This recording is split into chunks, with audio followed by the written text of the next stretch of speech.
Well, good evening and welcome to the latest IEA Book Club event with me, Syed Kamall. I'm the Academic and Research Director here at the Institute of Economic Affairs. I'm also a Professor of Politics and International Relations at St Mary's University in Twickenham. Now, if you join us for the first time, the IEA is an educational charity founded in 1955 to improve the understanding of the fundamental institutions of a free society. And we do this by analysing and explaining the role of markets in solving economic and social problems. Now, for tonight's IEA Book Club event, I'm delighted to be joined by Professor Donald Downes to discuss his latest book, Free Speech and Liberal Education, a plea for intellectual diversity and tolerance.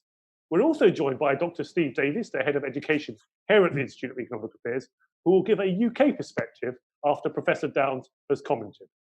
Now, before I introduce our speaker, please allow me to talk through the format for this evening. We are currently live streaming this discussion on both Zoom for members of the IEA Book Club and on YouTube for the public on our IEA YouTube channel, IEA London, on which a recording of tonight's proceedings will be available later. If you'd like to join us for future events on the Zoom platform, then please do look at the IEA Book Club on our website, iea.org.uk, and consider joining. What we'll do is start with a talk from Professor Downes, who will outline the ideas, the thesis in his book. And if you're on Zoom, please feel free to submit questions during his talk or during Steve's response or during the Q&A session. Now, after Don has finished speaking, I'll hand over to Steve for his response. Now, if you are asking a question and you prefer to remain anonymous, you can select this option in Q&A. Please do not use the chat function for questions. Just use that if you want to report a technical problem. And also, we may well use that to share any relevant links. Now, what I'm going to do as well is won't call you in person to ask a question. I'll ask you your question on your behalf. So please make sure that you do type your whole question in the Q&A function. And if there are more questions and time allows, then what I tend to do is ask people to vote in the Q&A function. So even if you haven't asked a question, please go to the Q&A function. And if you see a question that you think merits being asked, please vote it up and we'll select that in a democratic way. That's very helpful if we don't have enough time. And Professor Downes has said that he will speak for about 15 to 20 minutes. Steve has said that he'll speak for about 10 minutes. So hopefully we'll have between 20 minutes and half an hour for questions. So now to our speaker. Professor Donald Downes is the Alexander Meiklejohn Professor of Political Science Emeritus and the Affiliate Professor of Law and Journalism Emeritus at University of Wisconsin-Madison. He writes on a wide range of issues, dealing with such issues as freedom of speech, academic freedom, American politics, and political thought. He's also been the lead faculty advisor to the Free Speech and Open Inquiry project of the Institute of Humane Studies in Washington, D.C. The project has published pamphlets and books on administrative management of campus free speech issues and crises. It set up a web page of free speech commentary and provided advice, financial and program support, and other assistance to faculty members nationwide who are interested or engaged in promoting and protecting freedom of speech and inquiry on campus. Don, Professor Downes, thank you very much for joining us today. I'm going to hand the floor over to you, and then I'm going to ask Steve Davies to respond. Thank you for joining us. Over to you, Don. It's my pleasure to be here. I'm very pleased to be talking to IEA. It's an organization that I respect very much, and I think it plays an important role in the world. I'm going to try to condense what I wrote, 250 pages, fairly fine print, into roughly 15 minutes. I'll do my best. It's always a professorial hazard to go over time, but I know we're online, so I'll try to abide by the time limit. First, let me start by saying why I wrote the book. And there are really both proximate and broader reasons that I wrote it. The proximate reasons have to do with, after the early 2000s in the United States, and the book is largely about the American higher education situation, that I hope is also applicable to Britain and other places. We had a lull in terms of censorship on campus. And I said to a colleague, I said, maybe all the speech code movement that happened back in the decades before that, but they kind of got exhausted. Courts struck down the speech codes. People got tired of it. People wanted to get back to openness on campus. And so maybe we've seen the worst of it. And one of my colleagues at Madison said, I think you might be wrong. It hasn't gone away, it's metastasized. And we started seeing that he was right. New codes were passed. Then we starting in late 2016 into 2017 and into 2018, major disruptions on campus of speakers. And we're not talking about skinheads or people that are clearly beyond the pale of acceptable discourse. It might be in America, it'd be protected discourse, but not acceptable discourse. It's an important distinction. But people like Charles Murray and other controversial social theorists. And Middleton was one of these cases, and it was a very violent disruption. Murray and the person that brought him in, professor of political science, she received a concussion and went to the hospital. And Middleton and other cases that followed in its wake were kind of, in the book, I described them as the disruptions heard around the academic world. And you also saw on the bureaucratic level, and we talked about this a little bit before we went on the air here, of bureaucratic policies that were kind of meant to get around. They're kind of, I portray them in the book as end runs around speech codes, because speech codes were pretty overt, right? They're speech codes, and they were declared unconstitutional in many cases by courts. But now we had new bureaucratic policies that weren't overt censorship, but could have an even bigger kind of impact. And these included, trigger warnings in classes. Notice in the book, I don't entirely dismiss some of these, but certainly how they're used. Trigger warnings for course material, microaggression policies that could be absurd, like even saying, America's a land of equal opportunity was listed as a microaggression in several campuses.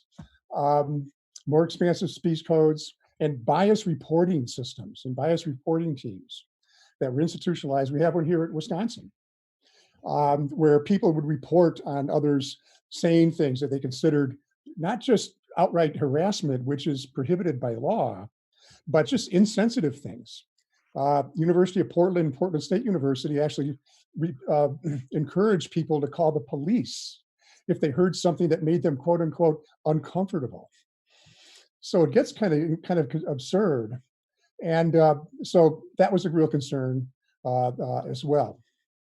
The broader reason I wrote the book is because, as has been mentioned, my career at Wisconsin, which has dealt, I've written about several subjects, but probably the main thing I've written about is First Amendment issues and First Amendment crises and free speech, academic freedom, things like that. So my scholarship over time, conjoined with my teaching, my experience in teaching, and just experiences I had on campus, made me progressively more aware of the importance of open dialogue and intellectual honesty on campus. It makes it a more interesting education, and it makes it a more responsible education to be exposed to all relevant ideas.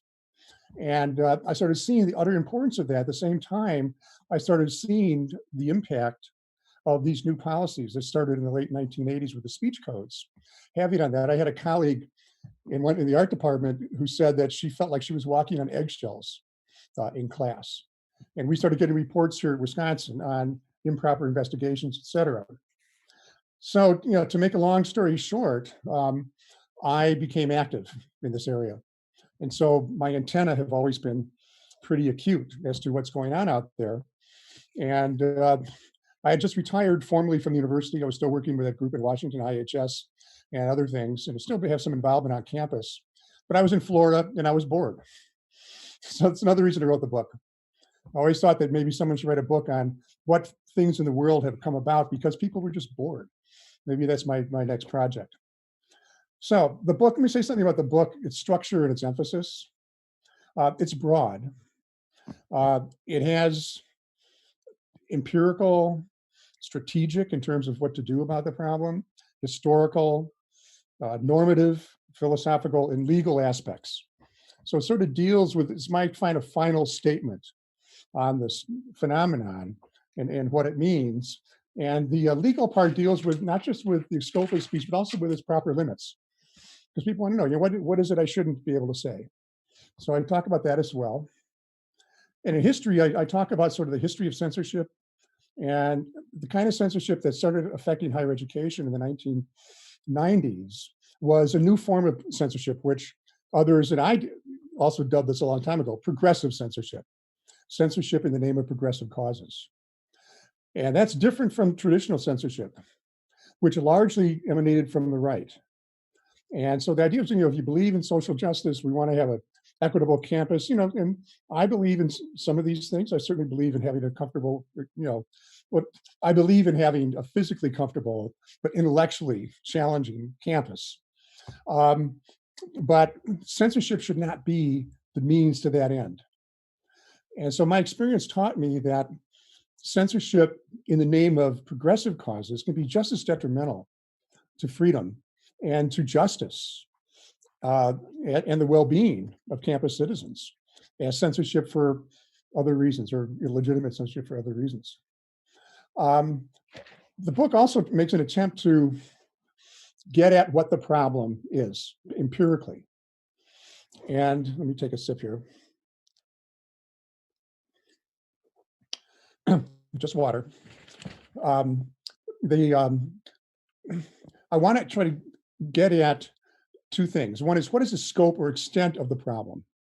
Because some critics have said it's overblown, et cetera. Others have said that, it's a real crisis. And so I had some sensitivity to that. And I have chapters on the nature of the threats. I have a chapter on all the surveys that were done of campus attitudes to try to get at that. And also I wanted to get at, where should we look to find what the problem is? It's a difficult thing to do because there are over 4,000 institutions of higher learning in America. And that's a lot. In some places, where I teach, it's like a little city state. And so it's hard to generalize. So I wanted to avoid being Chicken Little or the proverbial ostrich with its head in the sand. And so I do kind of deal with it at that level.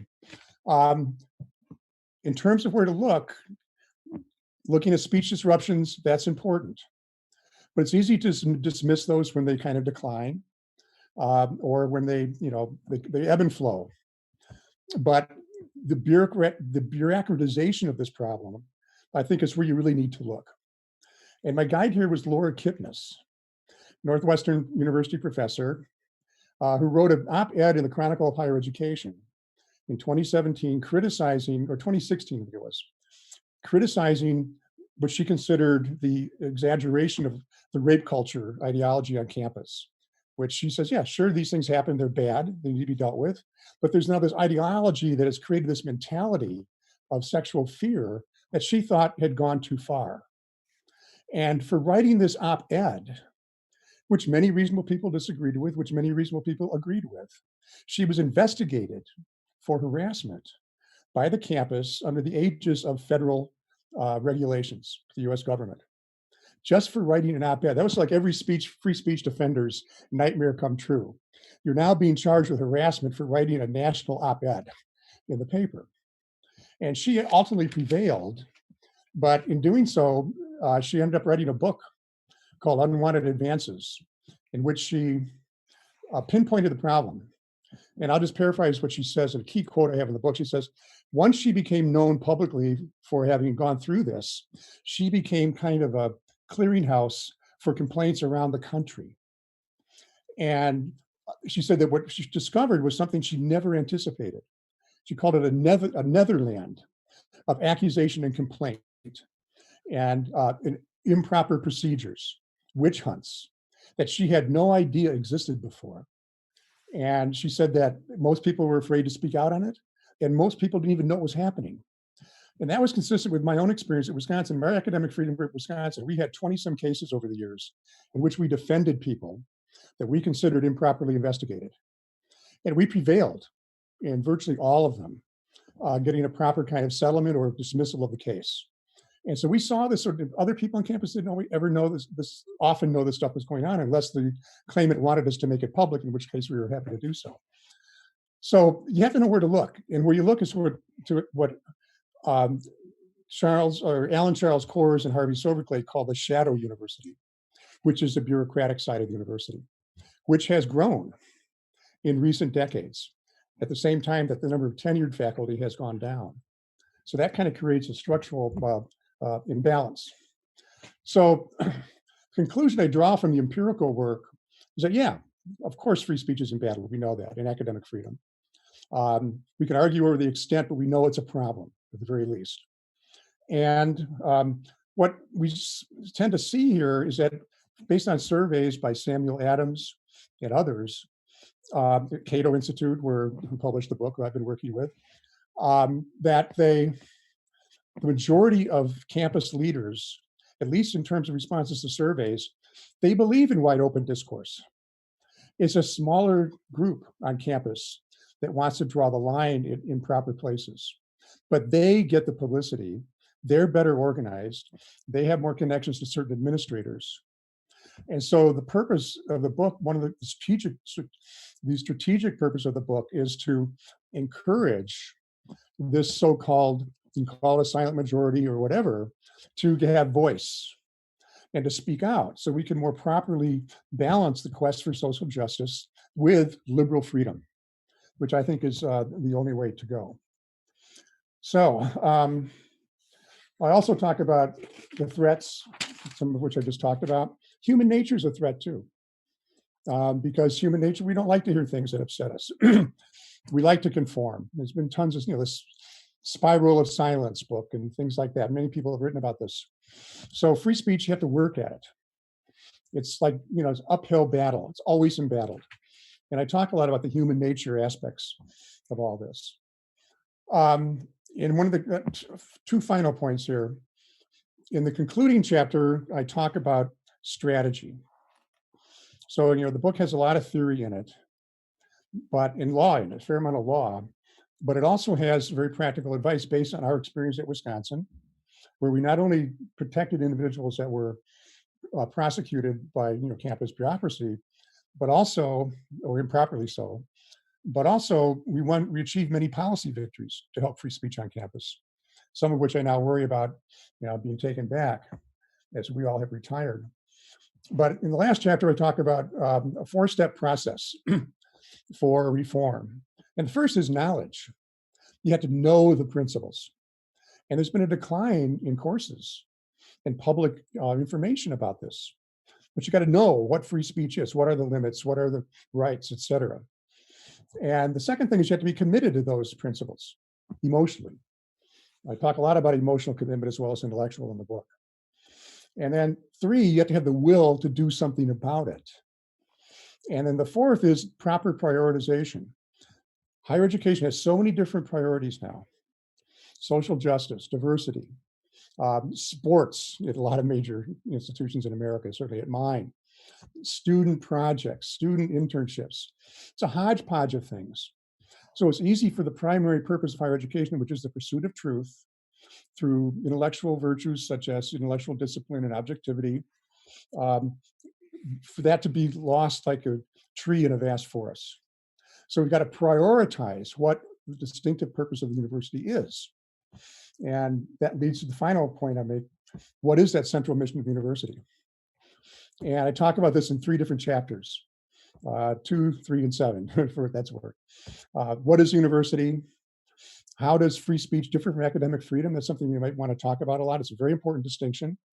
Most books don't make that distinction. I try to make it. And basically, in a nutshell, academic freedom is the kind of intellectual freedom that takes place in professional settings, like the classroom, in research, and similar kinds of activities. It's more formal.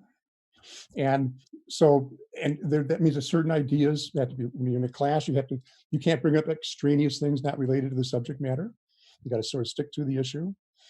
And there's certain intellectual responsibilities. Civility is more important in the classroom than it is outside of the classroom. And so that's the professional side. And that involves certain restraints and limits that don't apply to free speech outside of that context. And I envision what I call the intellectual polis. It's a community of knowledge and pursuit of truth. And the two realms, the free speech realm, which is more open-ended, more vibrant, much less censored, should coexist with the academic freedom realm, which is more professional. We don't teach astrology in astronomy classes. We don't allow a physics professor to devote his class to political organizing. So the two realms coexist. And as I portray in the book, they nourish each other. And that's sort of the idea I want to push. And they're both linked by the importance of intellectual freedom that is bounded by the missions of each particular realm on the campus. So I think that's pretty much, that's at least a good snapshot of a complicated book. I hope I didn't go over. I was looking at my watch and my sleeve went over my watch, so I lost track of time. I don't want to curtail your free speech, but I also want to admire your discipline. So thank you very much for sticking very much to time. And also, while we're here, I'm going to ask my colleagues who are managing this maybe to stick a link to your book in both the Zoom function and also on YouTube, so people can have a look at that. Now, that's very much from thank you very much. You said to me earlier that very much from a US perspective, but you do touch upon the international perspective. I'm going to ask our colleague, Dr. Steve Davies, to respond to your comments. Over to you, Steve. Right, thanks very much, Syed, and thanks for that, Don. That was a very, very interesting talk. I'm definitely going to read the book. I think that in one sense, what I heard in the talk just now from Don is very familiar. But at the same time, my first point would be to say that the phenomena he describes exist over here and are found over here, but not yet to the same degree, I think it's fair to say. So the kind of student protests that you're getting, for example, in the United States on a very large scale since about 2016, basically, they're much less common over here.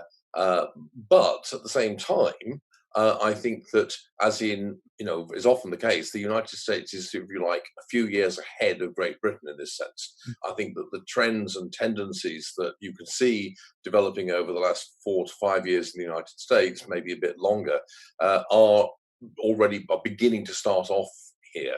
And I think that's because there are structural factors behind it, which you can find on both sides of the Atlantic, basically, some of which were alluded to.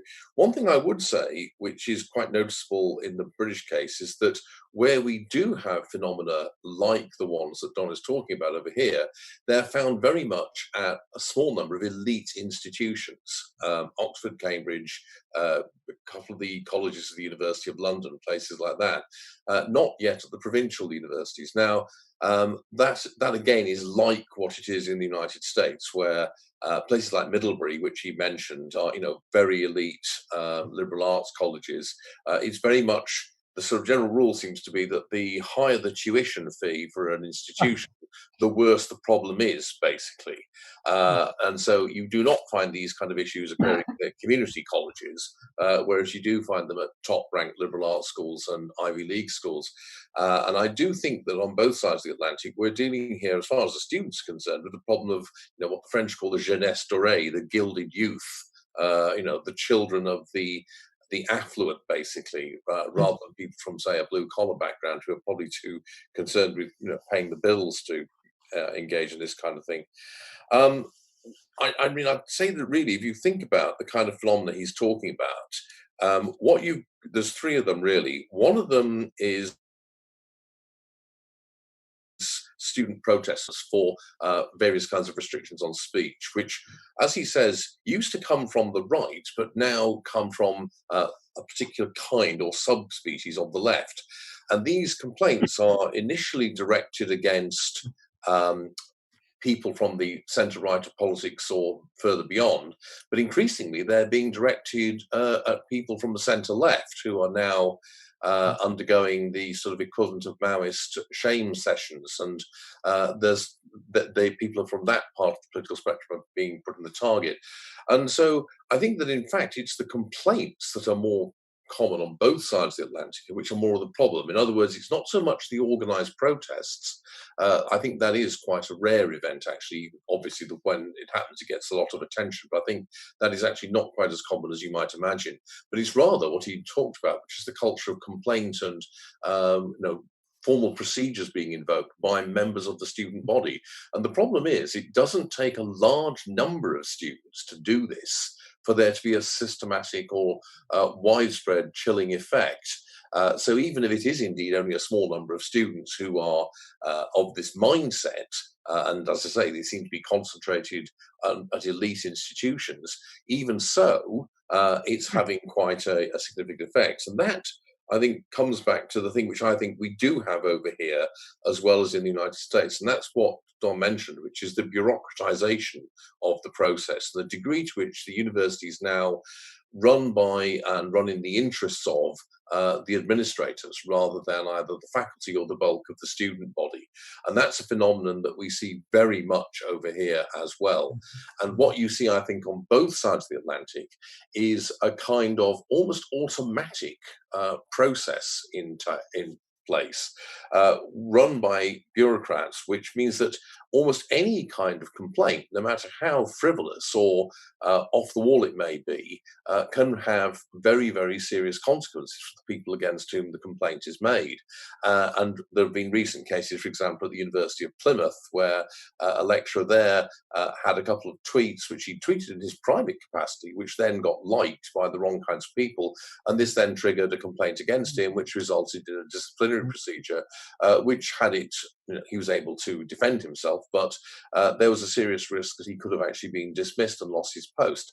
And this is not the result of what you might call direct malevolence on the part of any one person. It's an institutional process built into the way the university has come to evolve on both sides of the Atlantic, which means that when you do have a small minority of activist students with a particular ideology, and at the moment it's from the so-called woke left, but it could equally be from the right, actually, that will be triggered and it will then create all kinds of bad effects. And I think the question you have to ask on both sides of the Atlantic is, well, why is this? Why do the bureaucrats behave this way? And I don't think you can just say, oh, it's because they're bureaucrats, because bureaucrats generally just want a quiet life. So why do they do something which is going to bring them such a lot of publicity and grief, really? And I think it relates to what Don mentioned, which I think is very true over here, and that is that the idea or vision of, that the managers of higher education have of what their institutions are about has moved away from the idea of the pursuit of truth. Instead, they see their institutions as being essentially social management institutions, which are designed to produce an elite and to manage certain aspects of society's functioning. And unfortunately, this is how a lot of students see it as well, because their main motive for going to university is to acquire certification and qualifications. And what that means in turn is that anything which disrupts that process is going to cause major ructions. And I do think that one other feature that I would mention is the fear of lawsuits.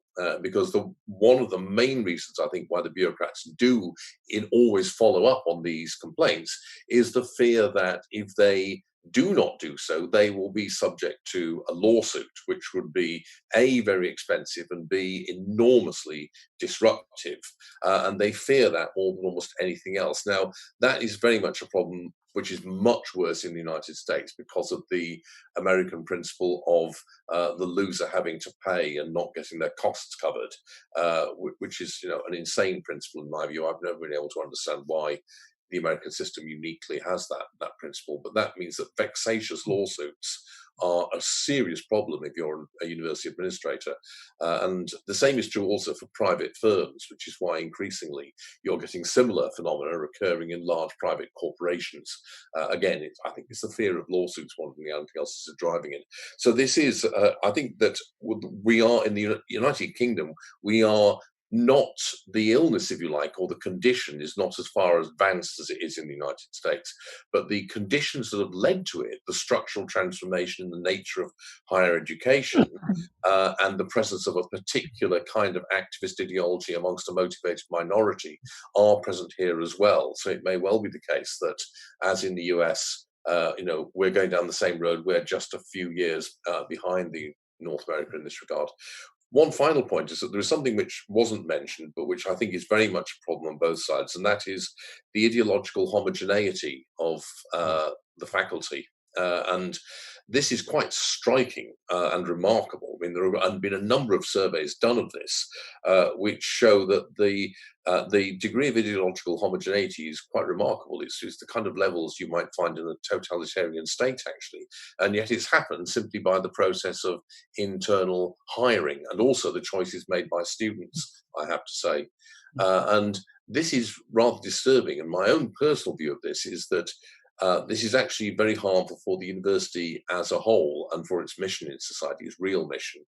And that the real problem in many ways is not so much lack of homogeneity within any one institution. It's the fact that you do not have all institutions are the same, basically. If we had some universities that we knew were strongly conservative and others that we knew were strongly liberal or progressive, that would be fine. You could, go to a university knowing what kind of faculty you would be taught by there. But as it is, the fact that the faculty at almost every educational institution have broadly the same ideological leaning is a serious problem. And that's a sociological problem, because I don't think it's been caused by a conscious conspiracy. It clearly hasn't. It's something that has just happened. But once it got past a certain point, it became self-sustaining. And I think that's definitely a problem. Well, thank you, Steve. Did you want to respond very quickly, Don? Very quickly. And I thank you, Stephen. This is very good reply, and I agree with your points almost up and down the line. The lawsuit problem is definitely a problem. The only thing I would add to it is that was one of the purposes of our group at Wisconsin and of the FIRE, the Foundation for Individual Rights in Education in Washington, which is the leading free speech academic freedom defender in the country, and very, very significant and effective, that you bring in counter lawsuits. So at the very least, then you've got the lawsuit coming in from the free speech side, because that is a constitutional right.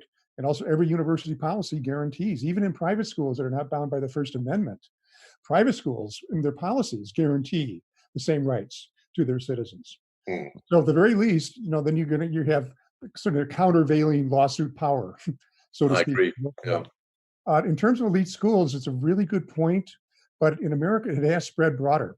Like I mentioned earlier, or more broadly, I mentioned earlier Portland State. So a lot of the issue is what happens to the complexion between some student activists and the campus bureaucracy.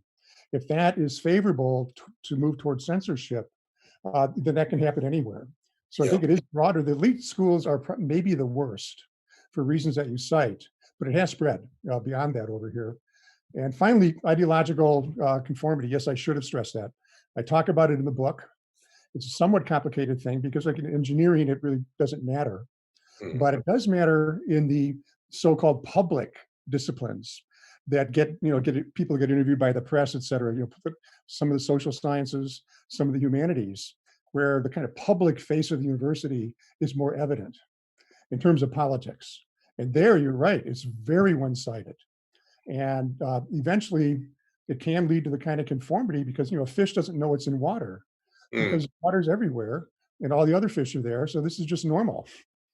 And that definitely has happened. Intellectual diversity is something I do stress. Some of this in the subtitle of the book. Okay, so we've got about just over 20 minutes. We've got about 10 questions. We're clearly not going to get through all those 10 questions. So what I'm going to ask is people who are joining us on Zoom tonight, if you could go to the Q&A function and upvote or vote for your favorite question, as it were, and then I can select in a very democratic football league sort of way the ones at the top of the table to put to our panelists. But before I do that, let me exercise my prerogative in terms of asking a couple of questions. The first is, Steve, you've written previously about free speech should be as free as possible, but private institutions and private individuals also have a right to determine what speech they promote on their own property. Now, public funding of institutions may also complicate these matters. Do you want to elaborate a bit on that and see what Don's response is? Yes, it's related to the point in a way that Don just made. If you're a private institution, privately funded out of an endowment, set up as a private entity legally, then you have the perfect right to regulate what goes on your campus and what conditions and terms you may choose to apply to what your faculty say in their teaching. So, for example, if you're a Catholic university, it may be that the official mission of the university is to explore the meaning and truth of the faith, with the capital F, of course. And in that case, it's perfectly appropriate to say that if the members of staff have opinions which they express in their teaching or elsewhere which are contrary to that, then they can go and say that elsewhere, but they can't say it in the institution. The point is, private institutions have a right to do that. The important thing is that there be a plurality of such institutions. That's the key thing. Now, with public institutions, it's different. And that's why, as Don said, in the United States, for example, if you're a state university, a publicly funded school, you're bound by the First Amendment, because with the funding that comes from the taxpayer comes the obligation to comply with the Constitution in that regard, or with the laws passed by the state.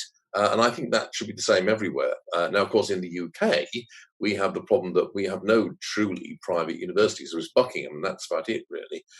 Everywhere else is dependent on the state, although it's worth saying that a lot of universities now get the overwhelming majority of their income from non-government sources. So I often wonder why they don't just ditch the remaining 10 or 15% they do get from the government and free themselves from the Treasury's control. But that's the basic legal and principle distinction that you need to make there. Don, do you want to respond to that? Yes, I mean, Steve's right, exactly right. And that applies to the United States as well. The First Amendment only applies to public schools. And I would argue there's also a normative reason, because if they're publicly funded, even to an insufficient extent, but still a meaningful extent, then they have an obligation to be open to all viewpoints, because that's the public that they serve. Those viewpoints are out there in public. So it's both legal and normative. I have several pages in the book at the end of chapter 2, when I talk about what is a university, where I actually say if a private university wants to completely restrict free speech, that is a good thing in a pluralistic society, potentially. And it certainly has a right to do so because of the right of freedom of association. So it's kind of ironic. The First Amendment itself, the freedom of association is connected to the First Amendment according to, I think, appropriate Supreme Court rulings. Freedom of association right to be very restrictive of free speech as an institution. And it also sort of speaks to institutional academic freedom, which is a more complicated issue.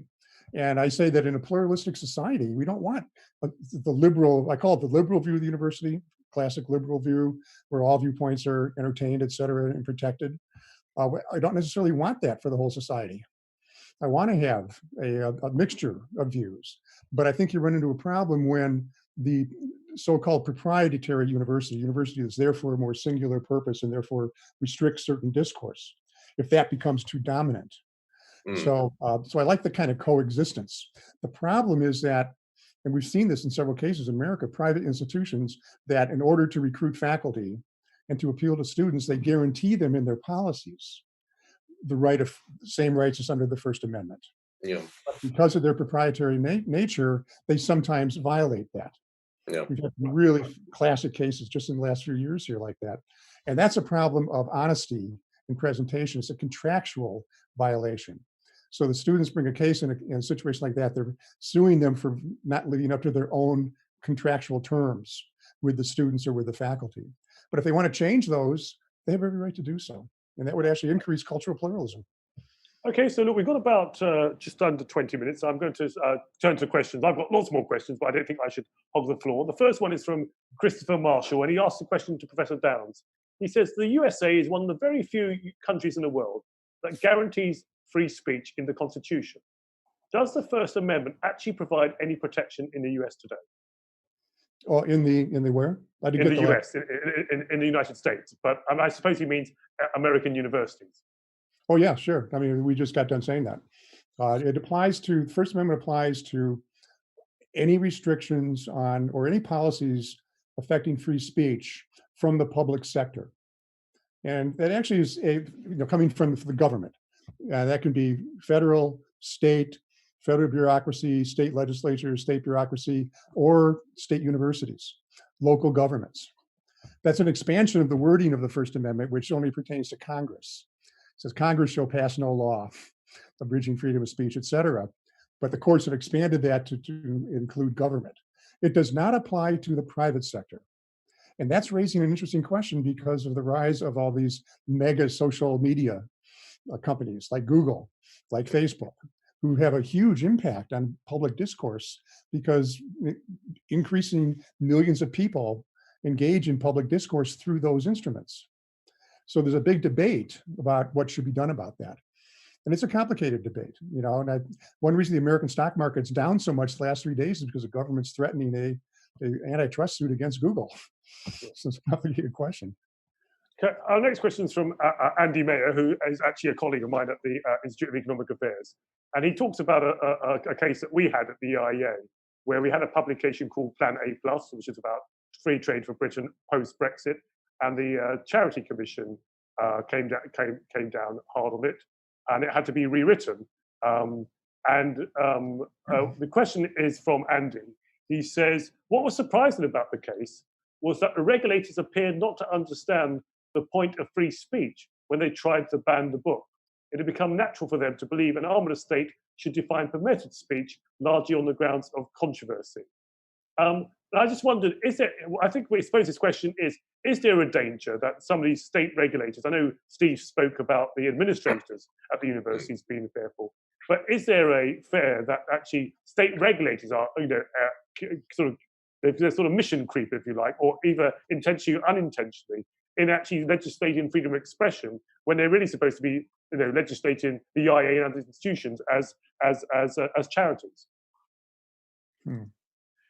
Yeah, could I answer that? Yeah, I mean, please. I think that yes, there is such a danger, and it's a danger that I think applies to almost any bureaucratic regulator.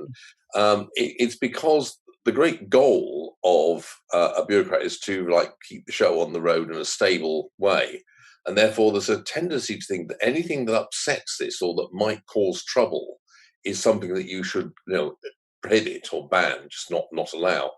And therefore, controversial speech that stirs up controversy that some people don't like is by definition, from that point of view, troublesome and awkward and difficult. And therefore, it's something you don't want to have, basically. And so the point, of course, so what that does is to give, this is not because the bureaucrats themselves have any kind of principal disagreement with what's being said or that they're opposed to the speech on ideological grounds. They just feel that their job is to make sure that there's never any kind of trouble or disagreement or rows going on, or something that might reflect badly on the institution that they're meant to regulate or are in charge of running. Now, what that does, of course, is to give enormous power to people who want to make complaints. Because it only needs a couple of complaints for the person with that mindset to think, oh my God, this person's poked a hornet's nest, we should chastise them because they've stirred up trouble, you see. And that's a kind of mindset which I think a regulator almost naturally falls into, because their actual job is to keep things in an orderly state and make sure that the rules are followed. And it's very easy to slip from that into thinking that therefore you should ban or limit anything that's going to provoke people or cause trouble. Then the question then becomes, well, who is going to be the most likely to complain? And that will vary with time. At the moment it's one lot of people, another time it might be another lot. What was interesting was one of the key arguments the IEA used at the time, I don't want this to be IEA centric, was the protection of academic freedom in UK education law. And the interesting thing was that the Commission didn't seem to get that. Let me move on to the next question here. And it says, what impact does cancel culture and deplatforming have on academic staff? Are there any stats to show the impact? For example, are fewer younger academics electing not to go into academia? Or are there stats showing more are retiring earlier because of cancel culture? Do you cover this at all, Don, in your book? No, I don't. But I do talk about an aspect of the question. But it does make, I have read about people that have retired early because of it, yes. But that's all very anecdotal. But, meaningful in terms of those people. But one aspect, and I stress this in the book, is, and it sort of goes back to something Steve said earlier, that a few bad incidents that become publicly known can create a pall over the entire institution. So say, look what happened to so-and-so. I'd better take it easy. And so you can say, well, gee, we only know there's only one case that's happened on this campus in recent years, but it may have been, the case that was heard around the campus. And so I think that's an important aspect of it. Also, in terms of, if an undergrad wanted to go to grad school, I would have that talk with him or her about if I knew they were conservative or libertarian and were committed to their thinking. You have to realize that higher education has the problem that Steve referred to earlier of growing homogeneity. And sometimes that homogeneity can be pretty forceful. So I'm sure it has an impact on recruitment. So what advice would you give, both of you, to, sorry. I forget his name, I reviewed his book, sociologist, very empirically thorough analysis of the question of conservatism versus liberalism on campus. And he does spend a fair amount of time talking about recruitment. And there is a self-selecting factor among students, but it often occurs before they have been exposed to campus culture. Like even when they're early in their freshman years, the majority of those who want to become academics tend to be on the left side of things. Yeah, exactly. Have you come across any research into this or any impact? Well, I have, in the sense that I know of particular cases here in the UK and also in the US where people have been put off pursuing an academic career even while they're at graduate school because they find that it's just not ideologically congenial. I think my advice would be that basically you've got to be thicker skinned than that, essentially. And if you care enough about the ideas, you should be prepared to. I mean, I'd be quite brutal about it. You have to be prepared to take the brickbats and the fact that your colleagues will not maybe get on with you very well. I must say that I think that problem is much worse in some disciplines than others. So I think it's worse, for example, in literary studies than it is in my own discipline of history. Or in economics, for example. And I think also, I mean, I know for a fact that in the United States, it's not that much of a problem in history, even though there is very marked ideological homogeneity. I don't think a conservative historian would be given that much of a hard time. But if you're an American historian, a historian of the United States, that is, I think you're engaged in a much more embattled ideological environment if you're not. Well, in fact, actually, you're under quite a lot of attack if you're a mainstream liberal, if you're in that branch of the historical profession in the United States, never mind being a conservative or a libertarian. But I do think that you just need to be a bit more combative, because when people talk about cancel culture, what they're actually talking about usually is being socially shunned, essentially, and being cut off. And I think you should really be take the view you should be prepared to take this if it does happen. So I think that's the attitude you should take.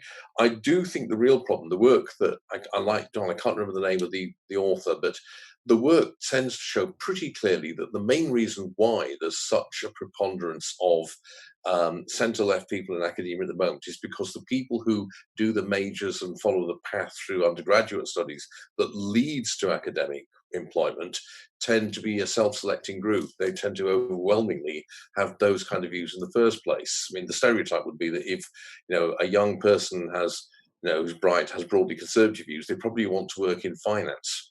They want to make money, don't they? They want to make money, yes. Yeah. And they make choices of subject matter and major as an undergraduate, which mean that they're not ever going to become an academic. There is a definite element of that, I think. The whole way in which academics are recruited and the way the process works, I think, is quite a kind of self-reinforcing quality that leads to the lack of pluralism we discussed. Great. Is censorship, or certain people have to bear the burden of pushing free speech, those that are oppressed for whatever reason. You think of the civil rights movement and the people that had to fight back. And with conservatives on campus, they have to be willing to sort of take the burden of it. Yeah. And some of them actually take the Shields, and Dunn and Shields wrote a book called Passing on the Right, an examination of American conservatives in higher education. And they talk about coming out of the closet, so to speak, as a conservative. And some of them take great pride in it. And make their life more difficult. But then look at here, I'm sort of mastering this. I'm overcoming this problem, and I'm learning how to deal with it. And the rest of you, you're just a bunch of sheep. And so you can take a certain pride. Yes, indeed. My conservative students, there were two types: those that ran around complaining all the time, and those who said, "Look, I'm conservative. Come on, let's have at it." And let's debate. Yes, and they took pride in it. And they were also strategic. But they had that element, and it was very admirable. And I had a lot of, I'm sort of conservative, libertarian, and I had tons of students. I took pride in it, and that's what needs to be done. But it does take a certain amount of burden on your shoulders to do that, and you just got to overcome. Okay, we've got just under 10 minutes. I'm going to ask people in Zoom to vote for the questions, because we're not going to get through the remaining 8 questions. I will ask Professor both Don and Steve to try and give short answers where appropriate. So the next one is about political correctness. Now that started off with good intentions, to stop people using words like the N word and other things like that. And there's a certain amount of consensus on that at the beginning. So the question here now is, I'll start with you, Don and Steve. Do you believe at all in any level of political correctness? Oh, yeah, it's a personal kind of code that one has. There's certain things I would not do in class, not because of my professional obligation and just a sense of decency and courtesy. The problem is when it becomes expanded into not allowing certain ideas that are relevant to the discourse, and when it becomes a form of bullying. I use that word fairly often in the book. So when it is so very subject to abuse. And part of the book, I talk about the problem of moralism. That, moral principles are important to us all, lest we want to become psychopaths. But moralism is when your moral sense becomes overly aggressive and intolerant of reasonable disagreements. And I referred to Freudian categories, drawn from a book by Paul Ricoeur on Freud and philosophy, where Freud said that the superego derives some of its psychic energy from the id, from the aggressive instincts. And we all know what it's like to be aggressively moralistic. You become intolerant, you become insufferable. And so that's the danger with political correctness. And it's the function of law to temper, to channel morality and the moral impulse into legal avenues, which are more restrained and subject to burdens of proof, et cetera. The classic example is the duty of a juror, which I refer to in the book. That a horrible crime may have been committed, and you're morally outraged. But your duty as a juror is to go in there and to be objective and render justice in a fair way according to law. It is not to just shoot your moral impulses into the decision. And the same thing should apply to the constitutional exercise of freedom of speech. That kind of restraint is necessary to create the kind of culture for us to really go at each other. And it could be a fine line, right? But that line needs to be observed. What about you, Steve? I agree completely with that. I just add a couple of quick points. One is that really political correctness, I would say originally, is simply a form of politeness. It's an extension of the norms of politeness to include ways of talking, certain expressions, terms, ways of presenting arguments that were previously thought acceptable, and the argument was that they should not be acceptable. Like I say, it's an extension of norms of politeness, basically. The danger, as Don says, is when this comes to include the idea that certain kind of ideas are unspeakable because they're essentially blasphemous. And I think that this is actually a religious impulse. It's the idea that there are certain things that are sacred and there are other things that are obscene, which means that there are certain kind of thoughts that should never find utterance. And it doesn't matter what form the utterance takes, it's the idea itself that is like no good, because it's a heresy, essentially. And so I think this is ultimately it's a religious impulse. It's the desire to have complete purity. In the case of the United States, I think this is the heritage of American Puritanism that reasserts itself every so often. But we have it over here too. Okay, next question to both of you. What are your thoughts on Popper's paradox of tolerance? The idea that in a tolerant society, you tolerate the intolerant will eventually destroy that society. Just let's start with you, Don. Yeah, that's a classic question. Was brought up during the McCarthy era in America. Sidney Hook wrote a book about it. I forget the title, but it was like, dissent, yes, heresy, no. And Robert Bork had written about this, that we should not allow, Walter Burns, a conservative constitutional theorist, actually one of my teachers, influenced me a lot, even though I disagree with him on this issue strongly, that if you allow communist speech and organization to take place, their belief is we believe in elections until we win. And that's the end of it. So what Bork argued in the Law Review article was that we shouldn't allow them because in principle, their very beliefs are opposed to and strive to undermine the very democratic principles that give them free speech in the first place. And I think that argument has to be taken seriously, but I, in the end, accept the liberal view that let them speak, but then it's incumbent upon us. This is Louis Brandeis's great dissent, or actually concurring opinion in a major free speech case.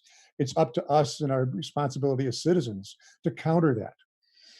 Because of the unintended consequences. And we know McCarthyism had all sorts of problems attached to it. It was doing all the bad things that Stephen talked about in terms of pointing to people and saying, you're blasphemous. And so we need to hear all relevant ideas, but it's up to us then to teach why they're wrong. And so people are persuaded to reject them rather than being prohibited from even hearing them. And you push them underground, they can become more nefarious than when they're exposed to public.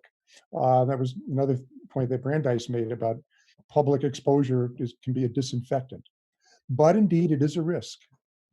And, I start the book with a quote from Ortega about liberty. And in that same book, he has written about, you could put a police officer on every corner of the streets of Paris and there wouldn't be any crime. But look what you're sacrificing in doing so. But that if we're going to give freedom to these people, we need to be on guard and we need to be aware of what they're doing and we need to counter what they're doing if they're bent on undermining democracy. And then there are limits to what they can do. We don't allow them to engage in criminal behavior. We don't allow them to aid and abet criminal behavior. There's a lot of laws that allow us to punish people for speech when it's closely connected to criminal activity. And we also, the state has a right to survey them under the Fourth Amendment. If you have probable cause that they're engaged in illegal activity, you can even infiltrate their groups. At one time in America, it was claimed there were more FBI agents in the Ku Klux Klan in North Carolina than there were actual Klan members. And that is constitutionally allowed, unless you have statutes that prohibit it. So there's a lot of ways the state has to protect itself from these kinds of groups, and it just needs to exercise those, and that allows it to protect open discourse on their ideas. Steve, any thoughts on the paradox of tolerance? I've got nothing to add to that. I agree with it completely. I think Popper is wrong on this, basically, for exactly the reasons Don said. That's a nice short answer. So nice question to end with, if you like, to both of you. Well, it's not a nice question, sorry, but a question. For both panelists, what is the worst example of free speech oppression you have seen, or perhaps even been a victim of during your time in academia? Do you want to start off, Steve? I actually can honestly say that I haven't experienced it. Now, I haven't been in academia for 10 years now, but no, I never experienced anything like this when I was at Manchester Met. And maybe it's that I left before this kind of thing got going, but I never saw anything of it. What about you, Don? Well, I can think of, partly because I was involved in leading a group that did these investigations on campus, or provided legal protection for people that were being investigated or prosecuted. There was a case in the art department where what used to be the faculty speech code, which we ended up eliminating on the basis of a political movement in 1999. It was one of the crowning policy achievements of our group through the faculty senate.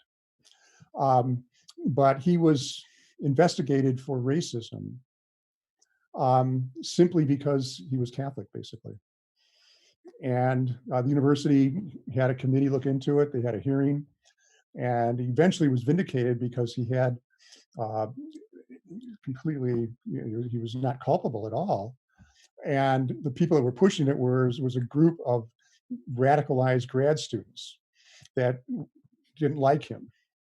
And they claimed he violated the code for a completely spurious reason. And after the hearing, and he was vindicated, he asked for a public vindication that wasn't given to him. And then he asked for a record of the hearing, and they said, we don't have the record anymore. That might be, and I wrote a book in 2005, which was more about just the mobilization side of campus speech. It's called Restoring Free Speech and Liberty on Campus, which is basically my last chapter in this book. Right. But updated now. Well, let me ask you something about that. About that case. It's an incredible case. And that was really a case that helped galvanize our movement. So you have this person who's been victimized this way, you make it known, and then it helped us organize because it was so outrageous. Well, Don, I don't want us to end on a negative sense, so why don't I ask you a more positive question, which is, I know I'm squeezing time here, or bending the laws of time and physics here. But I'm going to ask a question that someone's asked. They said, I'm a young undergraduate. Which of your 3 books would you recommend to read on the intellectual case for free speech, either yours or someone else's? Yeah, probably the last one. Right. The one we're doing here, Free Speech and Liberal Education. It just deals with more aspects of it, and it extends from my experience on campus as a citizen, right, and interacting with faculty and doing my research and with students. So it's very experiential and existential at the same time that it gets into a fair amount of a lot of scholarship. So I would say that my favorite book was actually a book on dealt with criminal law. Yeah. We'll leave that aside for now. What about we're classical liberals. We believe in competition. What about a book not written by you on free speech that you can recommend? Oh boy, that's really well. It depends what aspect of it you're like. Meiklejohn, free speech in relationship to self-government or political freedom. There's been so many out there, and I cite a lot of them. Jonathan Rauch. If you have to pick a book on free speech, Kindly Inquisitors. I don't know if either of you have heard of it. Yeah.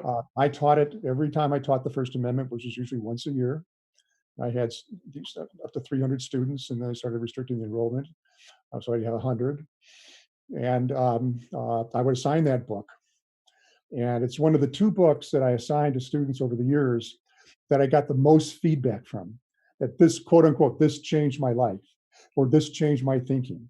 It's the one book they took with them when they graduated. And that's Jonathan Rauch's Kindly Inquisitors.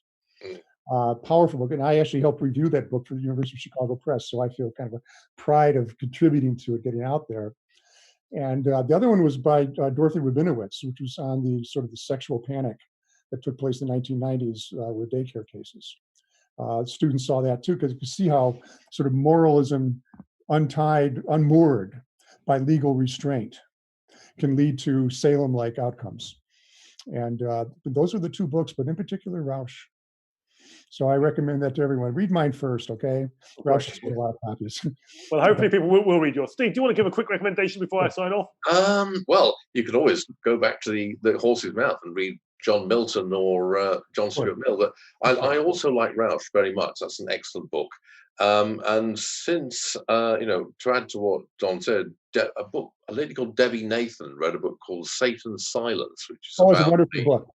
Yeah, amazing book about this satanic abuse panic in both sides of the Atlantic in the 1990s, which again shows exactly how witch hunts can happen and how they get out of control.